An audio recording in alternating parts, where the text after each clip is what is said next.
శ్రీ గురుభ్యో నమః. శ్రీ మహాగణపతి నమః. వారఫలాల కార్యక్రమానికి స్వాగతం. 28 జనవరి నుండి 3 ఫిబ్రవరి వరకు అంటే 3వ తారీఖు ఫిబ్రవరి వరకు ద్వాదశ రాశుల వారికి గోచార రీత్యా ఎలా ఉండబోతుంది ఈ వారం అనేది చూద్దాం. ముఖ్యంగా అన్నిటికన్నా ముందు గ్రహస్థితి ఎలా ఉన్నది అనేది మనం చూసినట్లయితే శని కుంభంలో సంచారం చేస్తూ ఉన్నాడు. అలాగే రవి మనం చూసినట్లయితే మకర సంక్రమణం జరిగింది, మకర రాశిలోనే కొనసాగుతున్నాడు. రవితో పాటు ఈ యొక్క వారంలో బుధుడు కూడా చేరబోతున్నాడు అన్నమాట. కుజుడు మరియు అలాగే శుక్రుడు ఇద్దరు కలిసి వారు ధనస్సులో సంచారం చేస్తున్నారు. రాహువు వచ్చేటప్పటికి మీనంలో, కేతు వచ్చేటప్పటికి కన్యలో కొనసాగుతున్నాడు, గురువు వచ్చేటప్పటికి మేషంలో కొనసాగుతున్నాడు. ఇటువంటి గ్రహస్థితి ద్వాదశ రాశుల వారి మీద ఎలా ఉండబోతుందనేది చూద్దాం. శ్రీ గురుభ్యో నమః. శ్రీ మహాగణపతి నమః. వారఫలాల కార్యక్రమానికి స్వాగతం. 28 జనవరి నుండి 3 ఫిబ్రవరి వరకు అంటే 3వ తారీఖు ఫిబ్రవరి వరకు ద్వాదశ రాశుల వారికి గోచార రీత్యా ఎలా ఉండబోతుంది ఈ వారం అనేది చూద్దాం. ముఖ్యంగా అన్నిటికన్నా ముందు గ్రహస్థితి ఎలా ఉన్నది అనేది మనం చూసినట్లయితే శని కుంభంలో సంచారం చేస్తూ ఉన్నాడు. అలాగే రవి మనం చూసినట్లయితే మకర సంక్రమణం జరిగింది, మకర రాశిలోనే కొనసాగుతున్నాడు.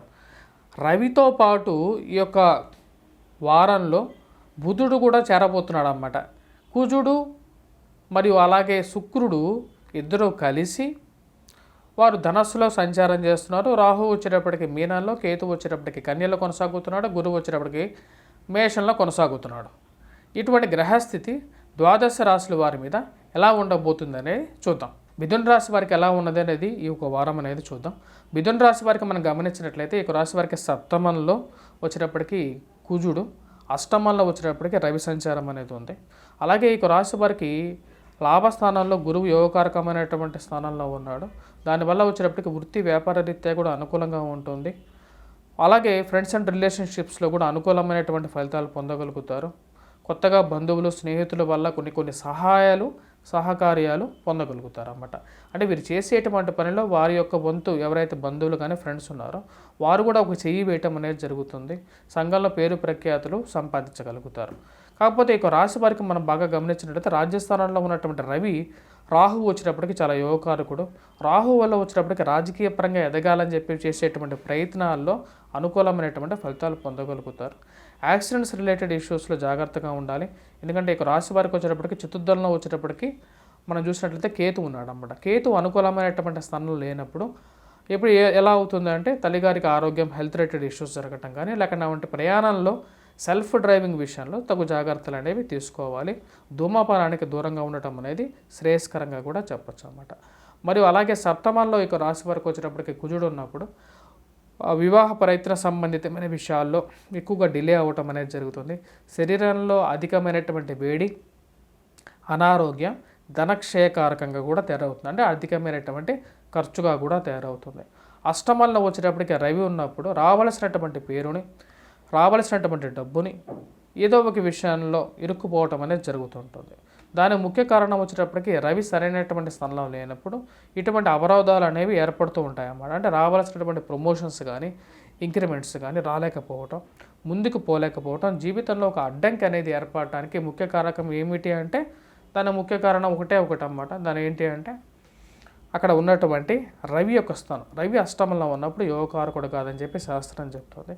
తద్వారా రవి అనుకూలత పొందాలి అని చెప్పి ఏం చేయాలి అంటే రవికి సూర్యగ్రహ ఆరాధన చేయటం అనేది ముఖ్యమైన సూచన. సూర్యగ్రహ శ్లోకాన్ని పఠించడం, అలాగే సూర్యారాధన కవచాన్ని మనం పఠించినట్లయితే అనుకూలంగా ఉంటుంది అన్నమాట. విద్యార్థులకు వచ్చేటప్పటికి అనుకూలమైనటువంటి ఫలితాలే గోచరిస్తున్నాయి. విద్యార్థులు కొద్దిగా కష్టపడి చదవాల్సినటువంటి ముఖ్యమైన సూచన. వారు కూడా వచ్చేటప్పటికి సెల్ఫ్ డ్రైవింగ్లో జాగ్రత్తగా ఉండాలి. మరి అలాగే విద్యార్థుల గురించి వచ్చేటప్పటికి పోటీ పరీక్షల్లో ఉత్తీర్ణత సాధించగలిగే శక్తి ఉన్నా సరే, అంత నాలెడ్జ్ ఉన్నా సరే, అంత తెలివి ఉన్నా సరే కాన్సన్ట్రేషన్ అనేది లోపంగా ఎక్కువగా గోచరిస్తుంది అన్నమాట. తద్వారా వచ్చేటప్పటికి ఎక్కువగా ఈ యొక్క రాశిలో ఉన్నటువంటి విద్యార్థులు కాన్సన్ట్రేట్ చేసి చదవాలి. వీళ్ళు చేసుకోవాల్సినటువంటి పరిహారాలు, ఎటువంటి పరిహారాలు చేసుకోవాలంటే కేతుగ్రహ అనుకూలత కోసం కేతుగ్రహ కవచాన్ని పఠించడం, అలాగే రవిగ్రహ అనుకూలత కోసం సూర్యగ్రహ కవచాన్ని పఠించినట్లయితే అనుకూలమైనటువంటి ఫలితాలు వీరు పొందగలుగుతారు.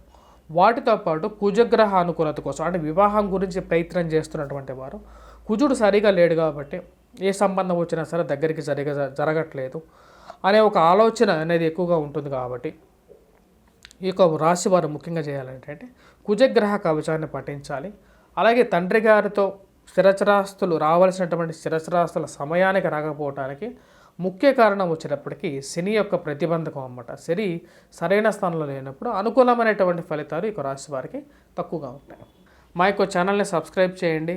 వార ఫలాలు మరియు అలాగే మంత్లీ ఫలాలు, గ్రహ సంచారాలు, గోచార రీత్యా మార్పులు, ధర్మ సందేహాలు వీటన్నిటి గురించి తెలుసుకోవాలి అంటే మా యొక్క ఛానల్ని సబ్స్క్రైబ్ చేయండి, షేర్ చేయండి.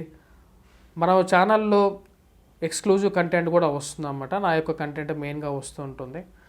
మీరు సబ్స్క్రైబ్ చేసుకుని 10 మందికి షేర్ చేసినట్లయితే నన్ను సపోర్ట్ చేసినట్టుగా కూడా నేను భావిస్తాను అన్నమాట. స్వస్తి.